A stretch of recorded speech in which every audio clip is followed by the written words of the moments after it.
take it all away, I'll just build it back tomorrow better than it was already. Like, you're not going to stop me. Especially for younger companies, there's one of two issues they have. Either they're control freaks and they won't fucking delegate anything, or they delegate way too quickly. I'm humble enough to know I could lose it all, but confident enough to know I could get it all back. So, Mike, I've been dying to ask you a question. So I'm going to ask it to you, and that's how we're going to open the show. Perfect. What does a sprinter eat the night before a race? What does the sprinter eat the night before a race? Mm-hmm. I mean, pasta would be my answer. Carb load. You'd be wrong. Okay. They eat nothing because they fast. Got it. Welcome back for another episode of the Mission Control Podcast. Mike Stearns with Ascend Digital Agency. The episode is proudly brought to you by Roofr. Today we got Mr. Mike Claudio. Mike, thank you for coming, my friend. Yeah, man, appreciate it. We've been kind of like trying to get this scheduled for a while now, so I'm glad to finally get it going. Listen, it's been steeping, right? It's like when you make a French press coffee, you don't just mash that plunger thing with the screen down. You let it steep, right? It makes the coffee. Well, ironically, stronger. 42 is like my number from high school for like football and baseball. So like that's kind of ironic that it's episode 42. Well, see, I mean, it's got. It would have happened any other way. It couldn't have happened any other way. Oh shit! So what's new, man? Dude, this year's been an interesting year. Wins are coming a little bit more with a little bit more friction, like across the board. In my business and our clients' businesses. I think winning is not as fluid or as easy as it has been the last couple of years. The wins are just a little bit harder to get. The wins that you're getting don't feel as much as wins because they were harder to get. So you kind of get worn out in the process. We've been blessed this year that we've had a little bit higher attrition than we've had in the past, but we've been able to offset it. We're kind of like break even year to date right now. We're up year over year, but like year to date, I was expecting to be up a little bit further. So the wins are there. It's grateful to have them, but like we haven't seen the growth per se. But like I'm blessed to have the wins because we could be down right now too, right? But I think a lot of clients, we obviously both support the construction space. And I think a lot of people are like that right now, where they're not growing at the same rate that they were, but they're also not declining. And that just doesn't feel as much of a win as we were feeling over the last couple of years, where growth was kind of like almost just happening. You like, what are you doing? I don't know. They just keep showing up, right? It's like, what's working for you? I don't know. Fucking everything. I don't know. It's just working. And then now it's like, we're back to like the strategy of business as opposed to just being in business is kind of what needed to happen over the last couple of years. I'm not judging anybody, but like business wasn't hard the last couple of years. People got spoiled too. And so like a lot of people if you're sub 5 years in business, this is probably the first season of struggle you've been in. That's why like, getting to the 10-year mark is kind of a big deal, right? Like you got to get through at least one or two dips or plateaus or downturns a little bit.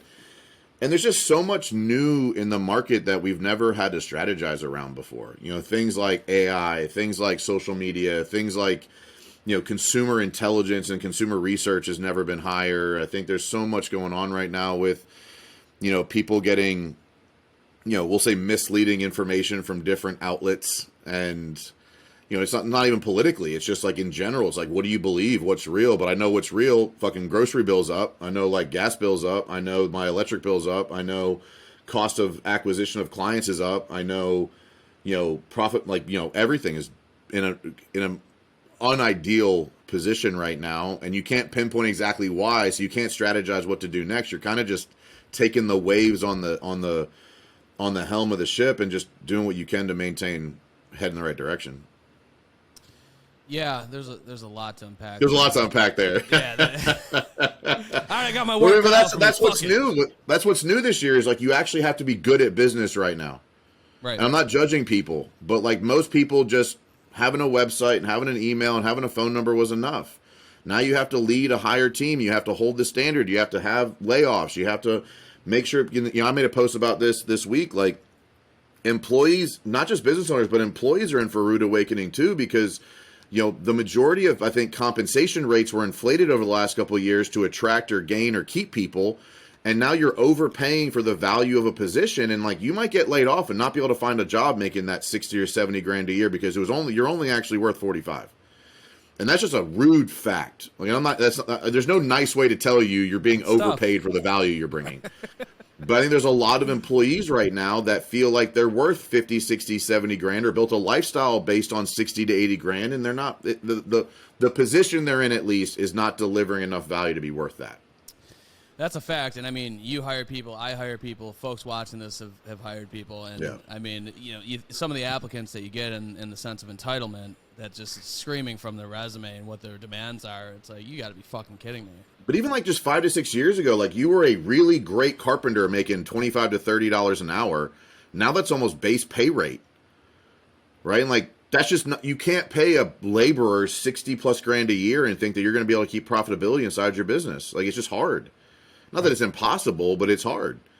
And I think there's a lot of people right now dealing with this. You know, they can't just sell the next deal and use that deposit to catch their breath. You know, they're having to actually run profitable projects and jobs, and I think that creates a different level of business acumen that I'm not sure everybody has. Well, it's one of those things, right, and you can let me know if you agree or disagree, where all the inefficiencies, all the holes in your business become exacerbated when shit hits the fan like it has, right? And that's why I always tell people, like, you know, when things are going great, like lead flow's up, conversions are up, revenues, top line, bottom line's up, like that's when you fucking lean into some of the more long-term plays. And I'm not just saying SEO because I'm a digital marketing agency. All sorts of different efforts to brand your company that aren't quantifiable, that don't fit into a fucking spreadsheet, that will benefit you long term. The time to do it is when things are very, very healthy, because you'll benefit from it in times like these. But it's similar to like the guys who get a massive storm, they're crushing it, they go from 2 million to 10 million, they don't build out any of those sustainable processes, systems, like organizational practices that are going to sustain them once the storm leaves. And then the storm leaves, and it's like, now what? Now we dip back. Now we got to lay people off. Now we're in financial trouble. We have cash flow issues. Would you agree or disagree with that? Yeah, well, I think it's a little bit of that. I think it's the processes and systems. I think sometimes it's headcount, or like the quality of headcount. You know, like what got you to 2 million, you keep those same employees at 10 million. They're not ready to operate at that level. And so even if the systems and processes are there, but you have legacy employees that are fighting the change and evolution to be at the size company you're at, that's almost worse, in my opinion, is the legacy employee that you feel that you owe, so you don't make changes or you don't let them go, but they're not evolving as fast as the company is and the demand of their role is. Even if you put perfect systems and processes in place, but if you have the role players that are not evolving with the machine, and then you feel like you owe them something because they helped you get here. Unfortunately, the unfortunate reality is, you know, business is next man up. Either you're fulfilling the role to the need it's needed, or you're not. And that's really hard for that $1 to $2 million company who built it around likely friends and family. Sure. And now you're at that, let's say 7 to 10 million. And now you have people, you got Uncle Joe, who's like your lead carpenter, who can't keep up and doesn't want to use the iPad and doesn't want to follow the processes and doesn't want to take the pictures and doesn't want to lead anybody and doesn't want to be at the meetings and doesn't want to be on time. But like, he got you here, so you owe him. That's what I see sink most ships. It's yes, you're right. Systems and processes need to evolve, but even when they do, what typically becomes the leak in the ship that's hard to measure is the lack of evolution of the players on the team. That's an amazing point. How do you point that out? How do you address that as a business owner? Because I think that, you know, anyone listening to this knows somebody or has firsthand experienced this, right? The person that was good for them at some point, but they don't have the value anymore, right? Yep. How do you address that, especially when it's somebody that's near and dear to your heart? Aggressive honesty is my game plan, because me lying to you is me stealing the gift of evolution from you. Me making it okay or building systems and processes around your weaknesses as a key player on my team is me lying to you. And so if you sit them down and say, hey, this is the role that we're moving you into. These are the requirements and responsibilities. Here's the objective KPIs and measurements we're using to judge your execution of that role and responsibilities. If you can't get to here, here's your strengths, here's your weaknesses. I use SWOT for a lot of stuff. Here's your strengths, here's your weaknesses, here's your opportunities, here's your threats. If you can't start being on time for meetings, your job is at risk. People are so afraid to say that. They're so afraid to be honest with the fact of, if you don't make this evolution, your job is at risk. If you can't start reporting, if you can't use the app, if you can't get your scopes right, if you can't be on time, if you can't communicate to the other people on the team with respect, your job is at risk. Most people have never been told their job is at risk. They're just told they're fired. So they're never given the gift of the truth, which allows them to evolve or just see their way out. Because sometimes it's, hey, you're here. I need you here. Here's the gap. Are you prepared to do what's necessary to evolve that distance? Sometimes just ask them the question. Are you prepared to go through the changes necessary to bridge that gap? If they're like, no, I really don't want to. Cool, then you just quit. I didn't fire you. Right. You just told me you're not interested in evolving to what the machine or the ship needs right now. I have to fill this role because what I think a lot of business owners struggle with is the positions on your team are not people. They're positions. They're titles. And that position in the machine needs to operate optimally or the entire yield of your machine decreases substantially. So that office manager doesn't want to evolve, that receptionist doesn't want to evolve, that sales rep or that sales manager, the operations manager, production manager, quality control, whatever it is, doesn't want to evolve, you're now devaluing the output of your entire company. And so I look at it as, I don't care, Michael Stearns, what you do or don't want to do. If you can't fulfill this role to this level, then I need to find a different seat on this ship or a different seat on someone else's ship because I can't sacrifice and negotiate the outcome of my company. That makes a lot of sense. With that being said, why do you feel there's such reluctance to say, like, get your shit together or your job's at risk? I mean, I think humans in general struggle with healthy conflict. I think they struggle with letting people down. I think they struggle being honest about things they don't like. Even on a great team, like I have a very high performing team, and people are still afraid or hesitant to give direct, honest feedback because of the fear of the conflict, the fear of the reaction. I think there's a lot of fear in the dismissal or the rejection of that feedback. I think there's fear in the dismantling of the relationship, right? They're afraid that it might hurt the relationship because they like the part of the relationship they have right now, even though it's kind of built on lies. Like, I hate the way he does this, but I'm not going to tell him because I really like keeping him around. But you hate half the shit he does, right? And so, like, like it's because, like, you're so afraid to lose the part you like, you're not willing to shine light on the part you don't like. I think part of it's scarcity mindset. And, like, if they leave, man, I'm going to be fucked. You know, I'll lose my top performer. What the fuck am I going to do? Like, there's millions of people out there. I'm pretty confident you can replace them. But I think it's the scarcity mindset of the ability to even replace a performer on the team, not even a top performer, just like an average performer. You know, I suck at hiring. No, you suck at trying. You just think people are going to show up to the front door. You haven't recruited effectively in years, but you're afraid you can't replace this person. You haven't even tried. Right. And so I think scarcity is part of it, on top of the people don't like dismantling relationships, that they have a piece of that relationship they really like. Do you think that stops at business, or do you think that applies to people in personal relationships as well? No, I think that's all relations. I think that's interhuman communication issues, not just business issues. I mean, we all have friends that we'll go for a drink with, but wouldn't trust with $5, and we definitely wouldn't trust them to watch our kids, right? Like, we have friends that we're willing to spend time around that, like, 90% of what they do kind of irks us a little bit, but they're cool in that one environment, that one thing. And, like, when you start negotiating your standards in parts of your life, it tends to bleed into all aspects of your life. Like, you start then doing habits and routines, or, you know, addictions, because, like, well, I don't want that person to think I don't like them anymore. Like, that's the dumbest thing you can say out loud, because you're actively saying you don't like them anymore, but you're going to continue to negotiate your standards and lie to them. And the only person you're hurting is yourself. But yeah, I mean, I think that's all human communication. I don't think that's just secluded to business. Yeah. You know, I liked what you mentioned. I like all of that, honestly, but I think that you're absolutely right. It's like we fear the fear of loss, right? And what that loss would result in for that one person on our team, right? And I mean, I'm guilty of this shit all the time. I have to check myself, because it's like, well, what if this? Then what would happen? Oh my God, the fucking Chicken Little, the sky's falling. And it's like, dude, 10 years ago I was in an ambulance getting hit with a Narcan pen, right? Like, it's like, you figured it out, right?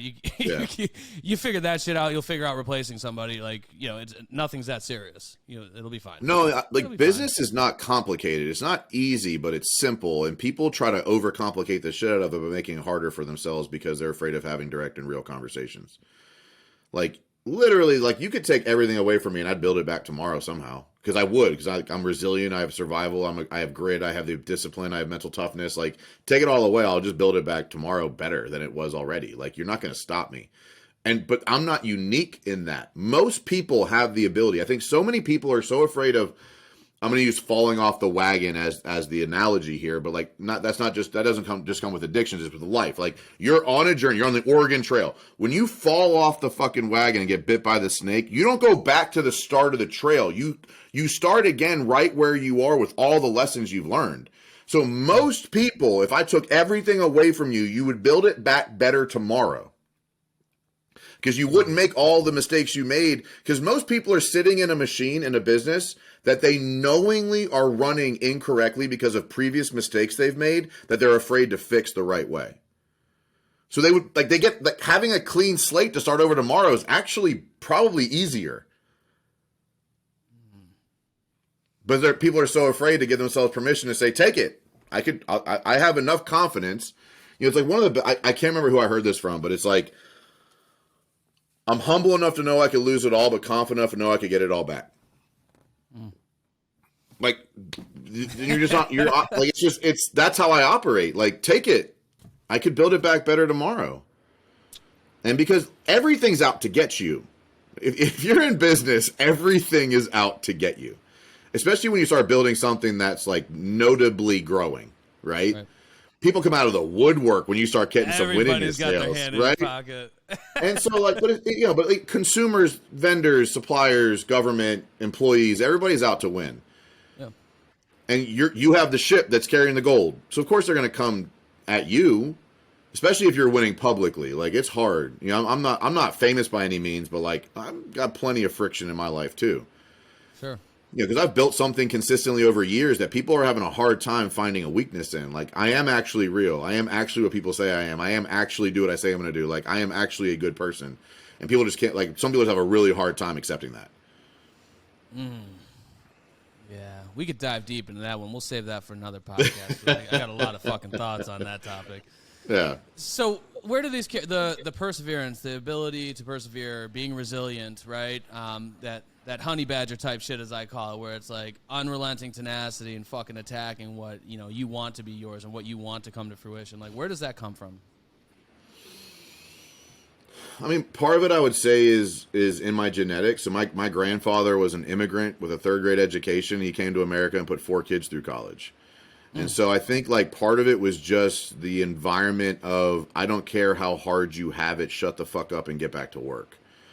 Because the work's not going to do itself, right? And it's like it wasn't that direct, but you were just around it. Like, my grandfather is, literally was still speaking broken English in his 80s, and like he just immigrated from Italy, was a longshoreman, and just found a way to put 4 kids through college.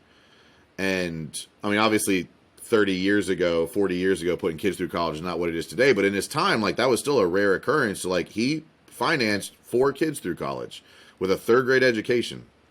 And so I think part of it started there and seeing that journey and like hearing the stories at Christmas and stuff, and just like seeing like what resiliency looks like in an extreme like, we don't struggle like that in today's environment. No one does, right? Like, my grandfather immigrated here, didn't know anybody, couldn't speak the language, and found a way to put 4 kids through college. Like, that's like, we don't have we have the internet. Like we don't have that struggle, right? And so, I think part of it was that. I think a big part of it was just being an athlete growing up and like understanding delayed gratification. Truthfully, I've hired some non-athletes and they don't tend to work out here because of the directness of my coaching, like that, like kind of loud, not angry, but like I talk fast and loud. Like, that's how I was coached. That's how I like being coached. So that's how I coach. And I have clients that have been attracted to that, but I have employees. If you've never been an athlete, like understanding delayed gratification, understanding sternness, understanding like your favorite coach was the one you liked playing for the least, typically, right? Like, you look back, you're like, that dude was a fucking asshole, but man, he made me better, right? That's who I am now. Yeah, right, like, but that's who I am now, right? That's the coach I operate as now. And so but I would say delayed gratification of athletics, of knowing you can do everything right for an entire season and still lose, knowing that no matter what you do, there's probably a little bit more you could have done. And like, part of that's a negative too, like that performance anxiety, that never feeling satisfied, like, great's never enough. Like that, there's a downside to that as well.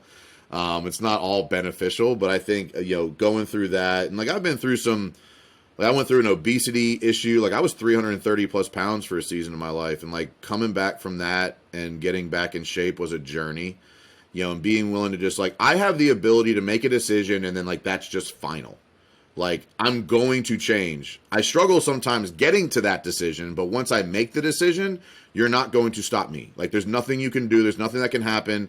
I say this all the time. I can out monotony you. I can eat the same food. I can do the same workouts. I can live the same routine every day for years without issue. That's why I win. It's not because I'm better. It's because I'm just going to outwork you. You being whatever the problem is. Not you a person. I'm not attacking anybody on the internet. Get fucked. I'm talking about the problems. Okay? I can outwork whatever hurdles are. I'm willing to just sit in pain. I'm willing to sit in suffering. I'm willing to be uncomfortable at a very extreme level for very long periods of time. And because of that, I win. But most of it's like, there's also the chip on my shoulder. I failed out of college freshman year, and I was like, I'm not. Chip? Yeah, a little chip. But I remember like at 19 when I failed out of college, like I made a commitment in that day. I'm not going to let this lack of degree define me. I can't tell you how I knew to even say that as a 19-year-old. But I failed out like spring when I was 19, and by the fall I had a corporate job and I bought my first house. Like in the same year. Because I was like, I'm going to do everything necessary to prove to everybody that degree is not going, the lack of a degree is not going to define me. And it probably took 10 plus years before that chip got solved, and then a new one popped up, like they tend to do. But I think, that's maybe a long-winded answer to your question of where the tenacity comes from. But I think that's a high-level answer. No, that's a great answer. So and it brings up another question or a statement. So you had mentioned like the pros and cons. And there's pros and cons to everything, right? And you were talking, with regards to like the delayed gratification and being an athlete and things of that nature. And then you'd mentioned like I'll out monotony you, right? I'll eat the same meals, I'll do the same workouts. Now, if you couple that with situational awareness, where like you may feel like you're not getting the most out of yourself, for instance, you decide, well, I'm doing the workouts, but maybe I need to pivot. I need to do something different, right? And I think that you've done that recently, haven't you? Yeah, I made a pivot in several different environments. So I have a tattoo. My first tattoo is on my bicep here. It's the first one I ever got. It says, "Only those who will risk going too far can possibly find out how far one can go." And so, self-awareness and I would say self-awareness more than even situational awareness is key in that, is understanding like, when are you going too far just to prove you can go too far, and the benefit of that activity isn't nearly worth it. And so like last year I decided like, let me try to do a bodybuilding. So backstory real quick. Every year I try to do one big thing that puts me wildly out of my comfort zone. Like I've ran a half marathon, I did jiu-jitsu for a year, I played adult baseball when I was 30 in an 18 and over league. Like I've done a lot of, like I wrote a book, did the whole Live Hard program. Like every year I pick something. And like last year, I was like, I'm in pretty good shape. I wonder what like training for a bodybuilding contest would be. I had a December 12th in Dallas. I made the decision in February. And in 3 months, I gained 50 pounds of muscle clean. I was not on steroids. I was just eating 6,000 calories a day. It was disgusting. I hated every minute of it. But like, so this is an example of like the pivot I think you're talking about. When I started doing the cut to get down to stage weight, so I got up to 285, and I had to get to 212 to get on stage. And like I started the cut, and I realized it was substantially impacting my mental clarity. I'm like, I get paid to give good advice for a living. I can't be in a non-mentally clear state.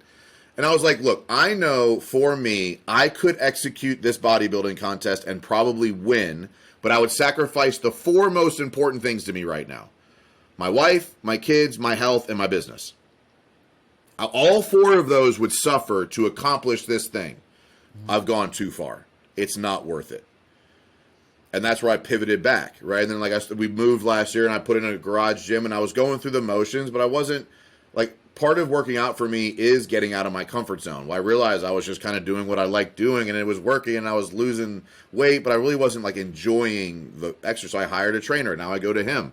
You know, I've worked with online trainers for years. Like Mark Zalmanov's one of my best friends, and he trained me all through that shit last year. He's a great dude, but he's virtual. Like, I needed somebody in person to help me perform better. So I hired a trainer I go to in person now. But it's about understanding of like, what is the desired outcome of this struggle or monotony or game plan? And is completing that worth what you're going to risk elsewhere? That's how you know to pivot. And so, like, I realized I know for a fact I could have gotten on stage at 212 because I know I can suffer through it long enough to make that happen.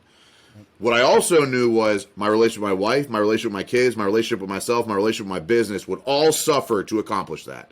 Recognizing that's the juice is not worth the squeeze in that scenario and being willing to pivot. Mike 1, ego 0. Well, well played, sir. Well, and it was a really hard decision too because like I've built a reputation as somebody who does what he says he's going to do. Right. And like that, I mean, correct me if I'm wrong. I mean, like we're not close. We know of each other. You know, we hear about each other more through third parties. But like, I believe I'm known as somebody that does what he says he's going to do. Like, would you say it's a fair part of the reputation that you've heard about me?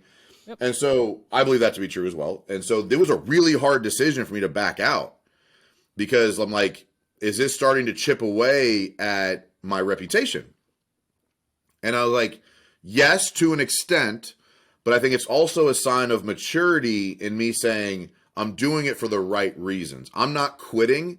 I'm realizing that pivoting is best for my primary mission. And understanding what your primary mission is I think where most people struggle in knowing who to cut out, what to cut out, when to cut out is they're judging the wrong scoreboard sometimes. But for me, it was like, I know I can do this. I've proven to people I can be disciplined. I've proven to people I can be a fucking maniac. I don't need to prove that anymore. And me doing this is only going to hurt everything I actually care about. And so it made the decision easy. And I was public about it. Here's why I made the decision. Here's what the pivot's going to be. Here's how it's going to impact these things. And then I showed it. Like I went so internal last year to my business and my family. My business has 3 times the employees. We're doing twice the amount of revenue we were doing last year. I went very inside. Like I stopped going to events. I stopped going to speaking gigs. Like when we moved in the new house in June last year, it's almost been about a year. I went heavy inside. And so it worked. Like I said, I'm making this pivot to prioritize these things. And then I did that. It wasn't like, oh, I'm backing out. Then I got fat and my business is starting to fail and my wife and I aren't getting along. Like that's not what happened. Like I've had the best relationship with my wife in the last year. I have the best relationship with my kids in the last year. My business has never been in a better spot than it's been in over the last 12 months. Because when I said I'm backing out of this to prioritize these 4 things, I actually did that. Right. And so that was where I kind of like made the commitment to myself. This is an okay pivot because I risked going too far. I went too far and I need to pivot backwards, but I need to now I'm doing it for these reasons. And I followed through on all 4 of those things over the last year. Yeah, that's congratulations, man, because I can't imagine it was easy to make the decision to pivot, even though it all makes sense as we sit here in retrospect and have the conversation. I'm sure it was a little. No, it was hard. It was a very hard decision for sure. Yeah, so kudos to you, dude. That's fucking awesome. Appreciate it, man. Yeah, no doubt. So let me ask you a question. So the guy that you're going to train now, right? He's got you on this fucking wild diet. Right, we're not talking details, but you said you're going to try it for a couple weeks, right? You don't want your fucking DMs blown up. But is the training aspect, is it because of a lack of knowledge that you have in order to accomplish what you want to, or is it strictly for the accountability aspect? It's strictly for the accountability. He is teaching me some things about some extremes that maybe I wouldn't have tried on my own. I mean, I'll tell you what the macros are. It's the craziest thing I've ever done. I'm eating 420 grams of protein, 200 grams of carbs, and 60 grams of fat a day. I've never in my life had to consume, like, it's only about 3,000 calories. It's not an insane amount of caloric intake, but that I've never been that unbalanced in the protein side. Like 420 grams a day. It's insane. And so it's working. You know, I haven't lifted a weight over 150 pounds in 4 weeks. Like it's just different. And so I actually heard Ed Milet say this. It might have been an Arte call or it might have been a podcast. I can't remember exactly. I think it was actually an Arte call, but he acknowledged the fact that he's a performer. And when someone's watching, he's going to try harder. And I acknowledge the fact that that actually clicked with me. Like when I have somebody with me, whether they're even watching or not, I could be in a gym by myself with other people, and I'm still going to give it a little bit more than I will if I'm in a gym by myself. Fuck yeah. And so acknowledging the fact that I'm a performer, like that's what I am. I create a ton of content. I'm good from stage. Like I look for opportunities to perform. And so when I heard Ed say that, that clicked with me as I don't even care what he asked me to do. And I might not even agree with all of it, but I just need to have somebody there because it'll push me to a different level. And like my body composition is changing wildly right now over the last couple of weeks. But I've never eaten like this before in my whole life. I would have never even thought that was a healthy balance. So, I'm going to give it another 4 weeks. Like I gave him 8 weeks. So see what happens. But so far, like the muscle gain, the physique change, the leanness in just 3 or 4 weeks. I guess it's been 3 weeks. It's outpaced any other diet plan I've utilized before. That's dope. I see a lot of times. This is not nutritional advice. I am not a dietitian. Do not take this advice and think you can implement it the same. Hire an expert. Yeah, and don't fucking ask me. All right, I'm the wrong guy. So, but I'm enjoying this conversation. So, I find that a lot of people that run businesses, especially smaller businesses, it's like, why would I pay for that? Like, why would I pay for this coach? Like, I know all this stuff. I can find all this stuff on YouTube. I can go here and find it. I can go to this group and ask them. And it's like, yeah, that's great. Like, and I always use the personal trainer as an example. It's like, dude, you can get anything a personal trainer is going to tell you on the fucking internet somewhere, whether it's TikTok, YouTube, Google, doesn't fucking matter. You can find 99% of it. But having somebody there to hold you accountable and make sure that you're getting that shit done, dude, there's a lot to be said about that and how it motivates you to get shit done. What you said about – good. I'll say even in the coaching business that we have, like 80% of what we help our clients accomplish, they already knew they needed to do. They just didn't have the confidence to do it on their own because of what they didn't know. And so sometimes it's just the borrowed confidence of somebody else that you respect telling you like, no, that's a great idea. Do that and don't give up until it's done is what you need to like be willing to go take that risk in uncertain waters, right?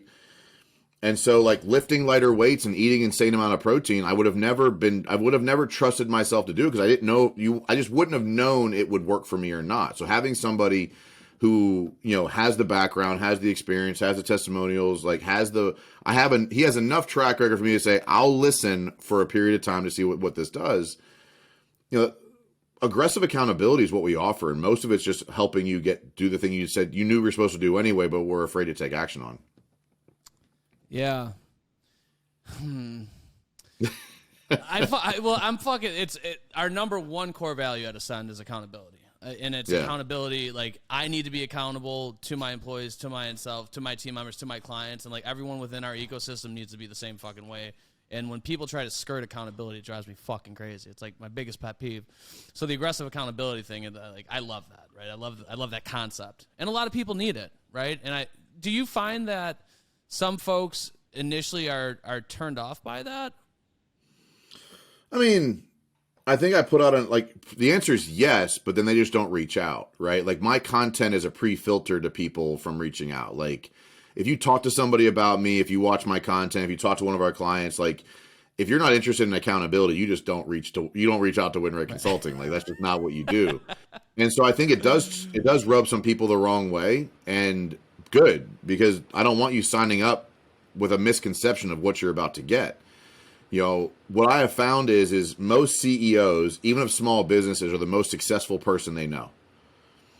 That like, let's say in their tier 1, tier 2 ecosystem. Right. And so no one's willing to tell you the truth because they feel like you got to figure it out because you're more successful than they are.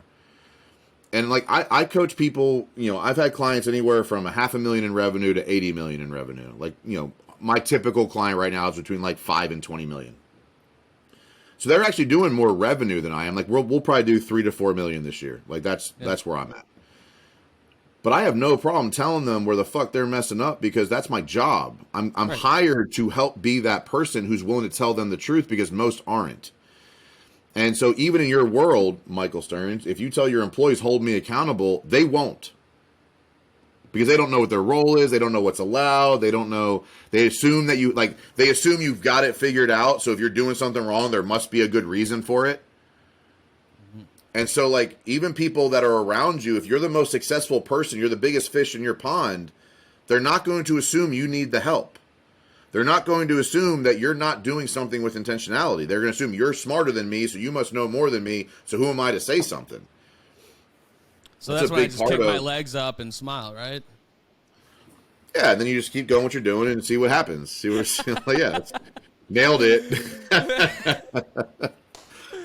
Oh, fuck. No, I think it's important for everyone. Like, I've had a coach literally since day one WinRate started. I mean, I've had different coaches over the seasons, depending on what I needed in that season. But I've probably had 5 or 6 different one-on-one coaches in the last 5 years.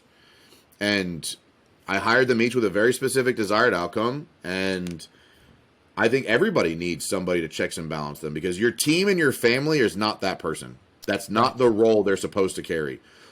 It can be part of the expectations you have, but you need somebody who's willing to tell you the truth. Objectively, unemotionally, tell you the truth. I mean, that may or may not have came up in a therapy session in my past. I don't know. So, like, if people want to coach, though, and I mean, I could imagine, you said very specifically you were very intentional with who you picked and for what the desired outcome was. So how do people go into back and into and understanding what it is they need? If the people that are close and that love them and that work for them aren't going to tell them, how do they find objectively what it is they need so they can reverse engineer what coach might make sense for them?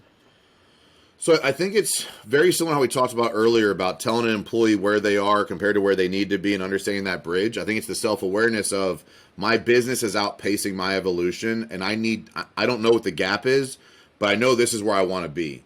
Like, I want to be at 10 million. I want to be at 5 million. I want to have 20 employees. I want to have 100 customers. Like, you may not know what you're missing, but you know what you don't have yet, or where you have not attained yet. And you know that you're underpacing what you need to be to get there. Or you just want to get there faster. Sometimes it's not even you're underpacing. You just want to speed up the process. Right. And so it's understanding where you are, where you want to be, and then understanding the gap there. That self-awareness, I think, is key. I think most people struggle with that. I think most people hire us for one problem, and then we uncover 20 others they didn't even realize were there. We're basically life coaches at this point. Like, I know it has such a corny title to it, but it's like, we help our clients with relationships. We help our clients with their wives and their spouses. We help our clients with their communication internally. We help their clients with sales processes. We help clients with fitness. We help clients get sober. We've helped clients mend relationships with previous people in their lives. Like, WinRate has evolved into more of a executive coaching environment. Like, we help CEOs level up their lives. Because it's just like, most business problems are pretty simple to solve. It's just a formula, right? It's, most of our contracts are 12 months. Once we solve why you think you're here, then we start unpacking what's really wrong. And then we get into the real work. And if you can fix the leader, you can fix the company. I truly believe that. And so sometimes it's just having somebody who is more disciplined than you are. Having somebody who is better at communicating than you are. It could be as simple as I want to get better at being the evangelist of my own brand. Well, Mike does a great job with content. Let me start with him as an example. Or hey, he's a really strong leader. It seems like he does a great job balancing his family and his business. Let me find out what I'm missing. So you typically know what you're missing in your life, what you don't have. Maybe it's not clear enough to be as intentional with that, but it's, we have a lot of people hire us hey, the business is good, my personal life is shit. I want to start there. Cool. Right. Like and because I think I've put out more content around my life and my family and my wife and my fitness and my own personal journey on that side, people have been all right, Mike, I want to understand how you make all this work together. Because I'm not perfect by any means, but I've figured some shit out on how to make it all work somewhat effectively. Right. And so I think it's that. I think I'm a big fan of jealousy. That's it's an uncommon thing to say, but jealousy, if you have an abundance mindset, can be an incredible tool to help you understand what you don't have that you actually want. Because in a scarcity mindset, in a zero-sum environment, jealousy is, I want to take from you so I can have. Right. In an abundance environment or an abundance mindset, jealousy can be I like what you have, let me go get it. I'm not jealous of Lambos and boats and planes, and I want to fly a private, but I don't need to own a jet. Like I'm more jealous about lifestyle stuff. Like I want a chef, I want a housekeeper, I want a landscaper, I want a pool guy, I want my food fucking delivered. Like I don't want to, I don't like dealing with that bullshit. And so I like want a chef. my money goes towards those things. Like Yeah. I love cooking, but I don't want to have to cook every day. Like we have someone who does the dishes, cleans the house, does the laundry, does the yard, does the pool. But like, you don't even cut your own yard, bitch. I got 3.5 acres. I'd much rather spend that 4 hours with my kids on a Sunday than go cut the damn yard. And so jealousy, I think, in the grand scheme of like, I'm jealous of that. It could be a lifestyle, it could be an accomplishment, it could be a thing. Like if you're jealous of Lambos and private jets, I'm not the coach for you. I'm not motivated by those things. Right. So go find somebody who is. And so I think it's understanding what the gap in your life is compared to where you are and where you want to be, and then ideally vetting somebody who can, you believe has the pieces. I want a fucking chef so bad. I hate cooking. Yeah. I go out and eat all the time, multiple times a day, and it's never. Yeah. So I don't ever eat out, ever. Yeah. I mean, like date night once or twice a month, but like when it comes to just regular food, I hate eating out. What's the going rate for a chef these days? It all depends on whether are they coming in once a week or once a day. Once a day, and I want a fucking Michelin rated chef. Damn it. Well, okay, bro. There's layers. There's levels to everything. Okay. I mean, but like for like $500 a week, though, you have somebody come in for a day and prep your food for the whole week. Well, that's not bad.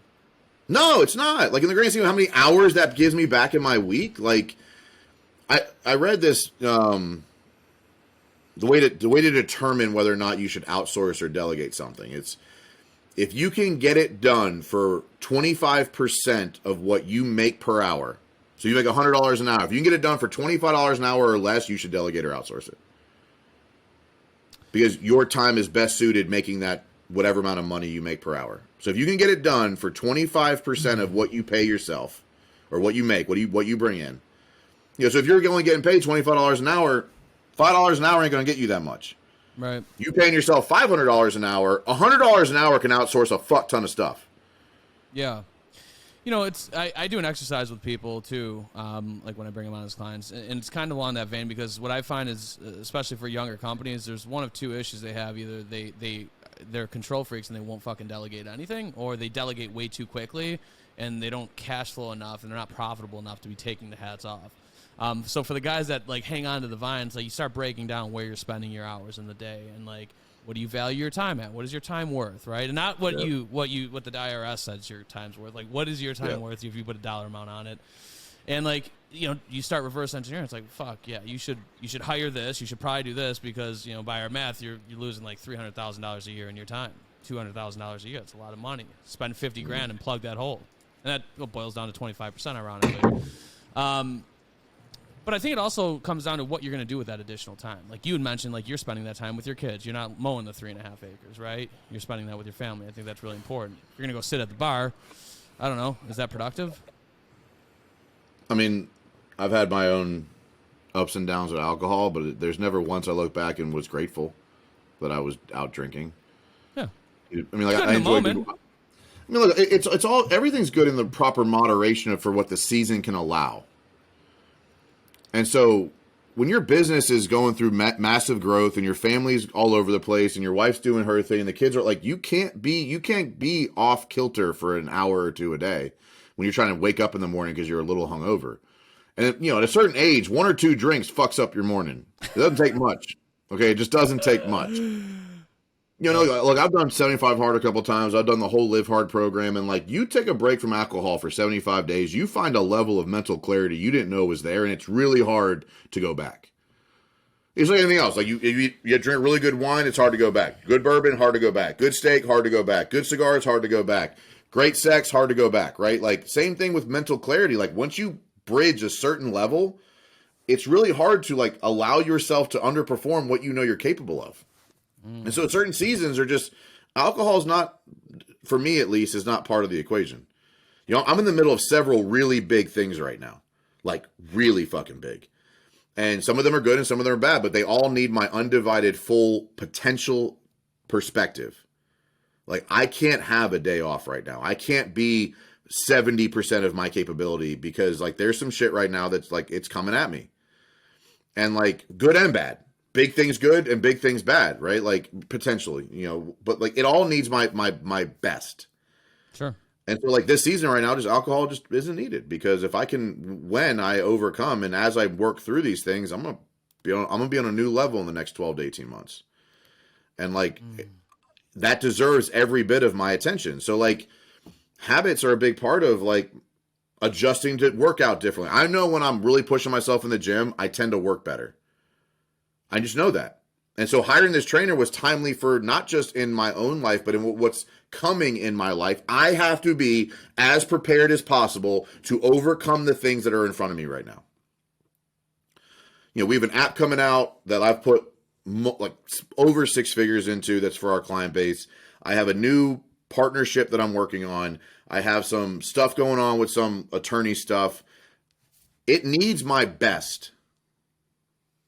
And I'm going to say this might be the cockiest thing I've ever said on the air. Like 60% of my best will still beat most people.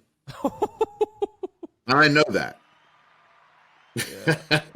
And I'm okay with that. But 100% of my best is what my mission deserves. And so like, yeah, I'd probably get by. Like I'm not going to lose or fail, or like the business isn't going to crumble if I don't give it my full attention. But like what I want for myself, my family, my business, and my clients deserves my best. And giving it any less is just unacceptable for me. Yeah, and I think that if you gave it anything less than your best, or at least were intentional in trying to do so, it's really hard not to look back. And I don't want to say regret, but maybe regret. Like I'm not going to tell you. Well, there's always the what ifs, right? Yeah. But I mean, like I've never looked back, gave everything my all, win, lose, or indifferent, and regretted it. Right. Big distinction though. Like you can objectively say that like I did my best, right? I put my best foot forward. And if I fucking took an L, you know what? He landed that one punch on me. That sumbitch got me good. Whatever, I lost. But I'll tell you what, it went down swinging. Right? Especially in growing a business, there's so much ignorance that plays a role in that. Like I just didn't know better, and now I know better. Like that L came because I just had never been presented with that sequence of events or that specific scenario with those specific nuances. I just never seen that before. I did the best I could to prepare myself and execute to the best of my ability, and I did not have the right solution to that specific, circumstance. Great. Now I know. Yeah. Now I'm better. Yeah. And you mentioned moderation too. Boy, that's a fucking elusive concept for me. I got to tell you, if there's something that I haven't, and I'm not sure that I ever will be able to get my hands around, it's moderation, man. I don't know. So the way I look at it is, I have an exercise. Maybe it'll help you. Shoot. So I look at moderation as, how much of your energy do you need to distribute to the primary roles that are important in your life? And so everything we do is like sports related, but it's like you have a salary cap of how much energy that you can distribute to the individual roles. Sure. And so for you, like for me at least, it's business owner, it's husband, it's father, it's athlete, it's leader. Like those are my primary roles right now. And so if you dump 90 points out of your 100 into the business right now, and you only have 10 to distribute to the other 4, you're going to wildly underperform in that. Right. And so there's a rate of diminishing returns. And so my moderation is, I'm not willing to let any one of these roles drop beneath this performance level, which means I might sacrifice the ceiling in this season, but I'm not willing to go beneath this floor in any one of these roles.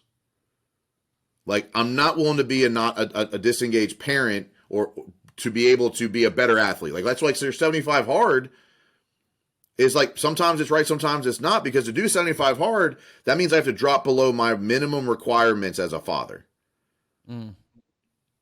Because I don't have the energy, I don't have the time, I'm missing dinner sometimes to get my walks in or whatever, right? Like, I'm just not willing to do that right now. But that doesn't mean my exercise bucket goes to 0. But I'm not going to let anything get so overbalanced that one of the other buckets puts me beneath my acceptable performance. So that means, Because I think what most people struggle with is they look at what's possible in one of those roles if they got 100% of your attention. Right. And then so if you're not executing what it could look like with 100%, then you feel like you're underperforming. But you're lying to yourself if you think you have 100% attention to put towards any one of your roles. It's just not possible. Because you see it happen, people lose their health, people lose their mental health, their physical health, their relationships. When let's say you're single and you start a business. You still can't go to zero in your exercise. You still can't go to zero in your relationships in your life because then you become fat and miserable and you have all the money in the world but no one to share it with. That's not fun either. Right. And so no matter where you are in your life, you have to be able to understand, I might sacrifice the ceiling in one of my roles, but I will not sacrifice the floor. I will not go below a certain amount of attention in this department. I call them roles. Like, yeah, I might be able to do more in business right now, or I might be able to travel more. If I went to more events this year, we'd have more revenue. I know it for a fact because I rock events. I just know that. But I would have sacrificed my husband and my father bucket to do so, and I was unwilling to do that over the last year. And so maybe my business is underperforming its potential if it got 100% of my attention, but CEO and business leader is not my only job. And so I was unwilling to push this one to a limit that breaks others. That's how I measure moderation. That's good perspective, man. I try to look at it that way too. Like, what are the things that are important to me? What are the things that make me feel fulfilled as a person? And then just like family, work, exercising. Dude, I gotta get a fucking trainer. For me, it's the diet, dude. Dude, I work, right? And right now I'm working around 3 injuries. The side of my right foot's fucked up. I got a dislocated finger. So usually what I do is I hit the heavy bag for a half an hour and then lift a little bit. So I can't do that. I've been like one-handed cripple boxing on the bag. Now I fucked something up in my left wrist. So it's like now I'm just like jogging and it's like, God damn it. But it's all in the kitchen. Like if I just ate. It's all in the kitchen. It's all in the kitchen. If I didn't eat that fucking ice cream cone yesterday, things would be great. But you cannot outwork a bad diet. Period. I know. You can't. I tell people that too. Like when they, some of my, prospective clients, I'm like, dude, like the same way I can't outwork a bad diet, like you can't out advertise a poorly run business. And if there's areas in your business that you're lacking, you need to address those and fix them. It's not just a money, hey, let's throw more money at leads type thing, right? Yep. Yeah. That's fucking great. All right, I got some buckets to fill up. I got to figure out what that allocation looks like for my salary cap. Fuck. Well, it's also like it's understanding the season you're in too. Like I only have so many years with my kids in my house, right? It's like less than 15 realistically, right? I'll be empty nested at 47, 48 with plenty of time to go all in on a business and still become incredibly fucking wealthy. Yeah. But I can't get this time my kids back. So I'm not willing to sacrifice. I will sacrifice the potential upside of my business while still maintaining it successfully to be more present with my kids right now. And like you said, the floor is good. Floor, yeah. I set the floor at this is the minimum requirement I have to do. So my kids know they're not getting all day with me, but when they get me, they get me. And they're going to get me every day for enough based on my own definition of what success looks like. That's where like dreaming selfishly is so important. Like my definition of success is my definition of success. You might say I'm a terrible father, a terrible husband, or a terrible business owner. I don't give a fuck. This is what success looks like to me. Thanks. And like I'm good with it. I was on with Matt Smith earlier. We did a podcast at 5:30. You must know that dude don't give a fuck. 5:30 a.m. Eastern Standard Time this morning. We were shooting a podcast, and we were talking about like what motivates you. And I'm like, dude, I don't like. There's a lot of things. There's family. There's money. I'm a fucking staunch capitalist, right? Love money. Love the ability that it gives us to do things that make my family happy, and to do things like eat what I want to eat and not have to worry about like, oh, can I grab organic this week? Like it's good. But like at the end of the day, it's me being able to look and be like, okay, I fucking feel as if I've done everything that I could to impact the things that matter most to me. And if I could feel that way, like it's fucking good. And like you said, anyone else that looks at you and like, yeah, this fucking guy, all right, I don't give a fuck.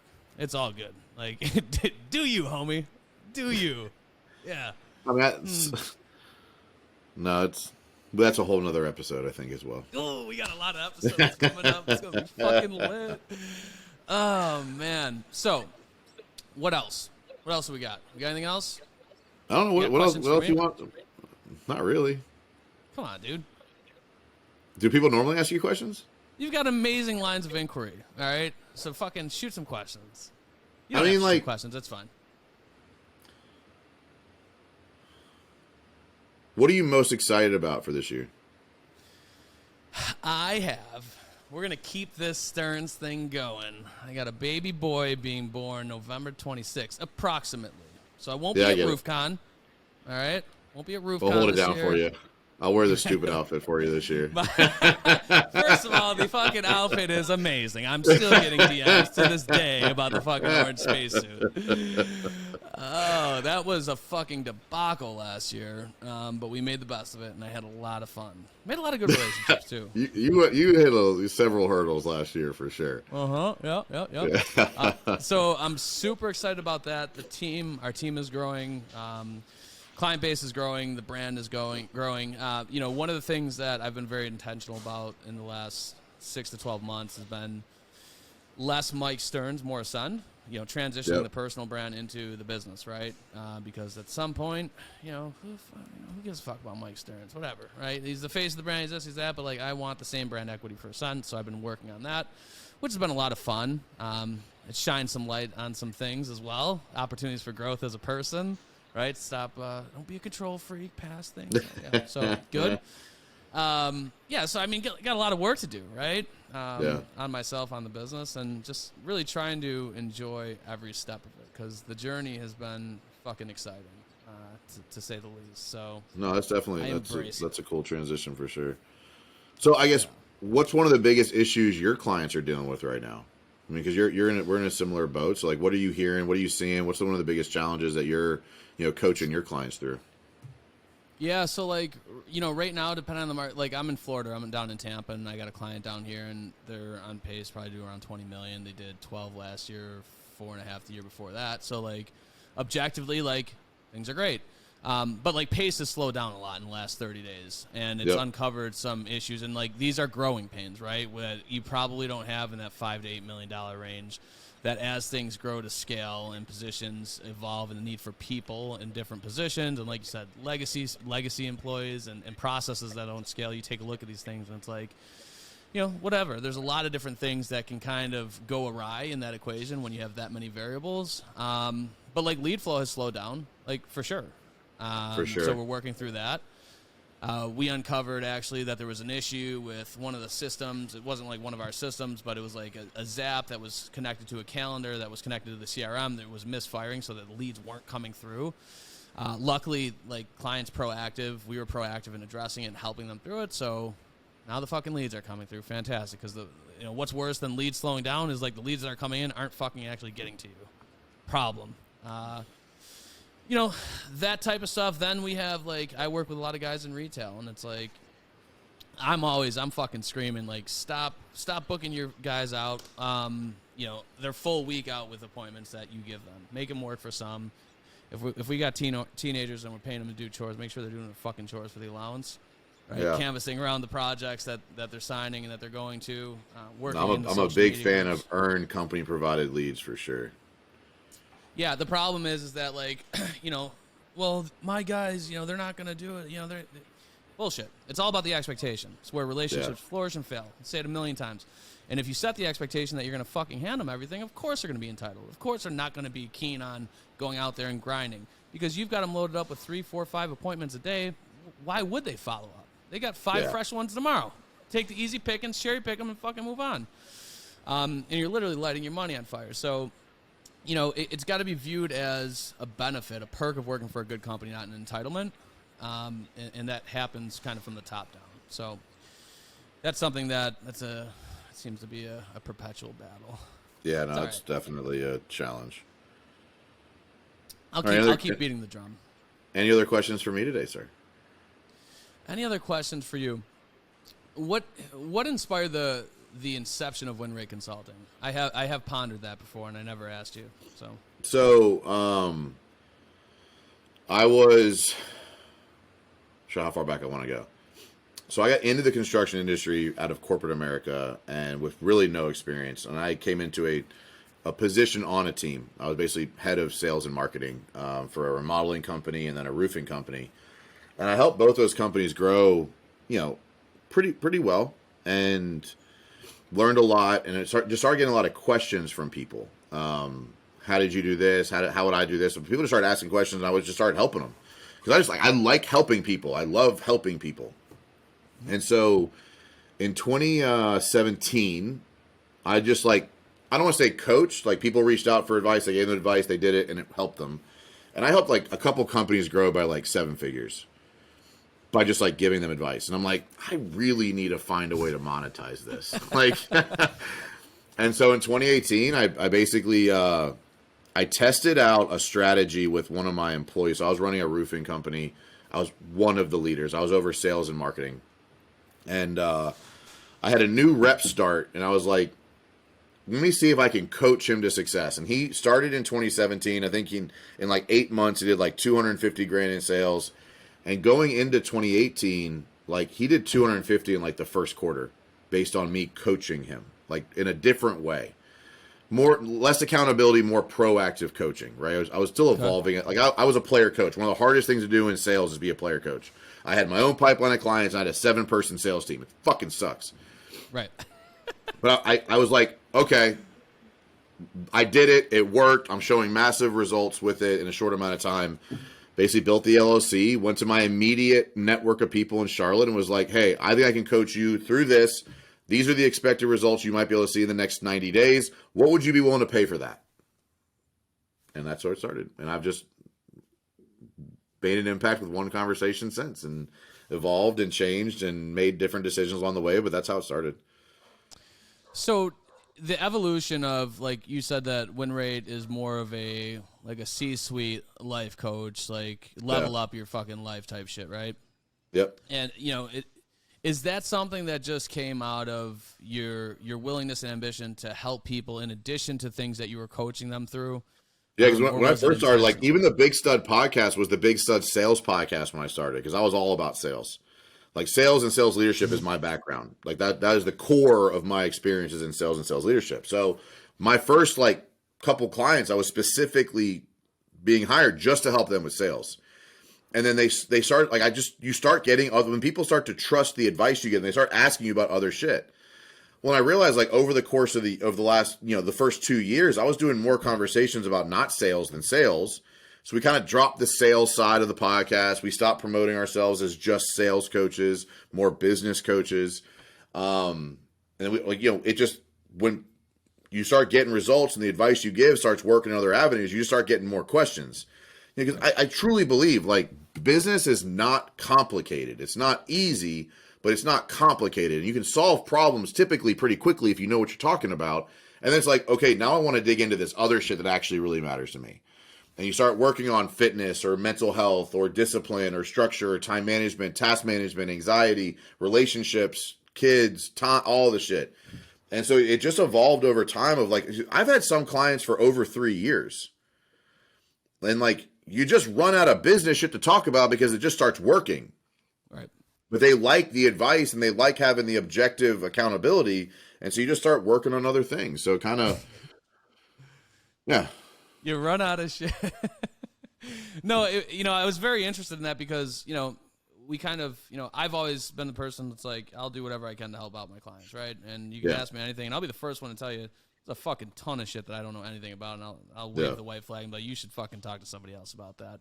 But working intimately with clients and leading with good intentions and riding shotgun, so to speak, within their business to best be able to market them has given me insights into a lot of different things that other marketing companies don't have. So, my clients rely on me for a lot of that shit too, and it's kind of evolved to where, I do some consulting for people where I'll come in and help them with different things. Shut up.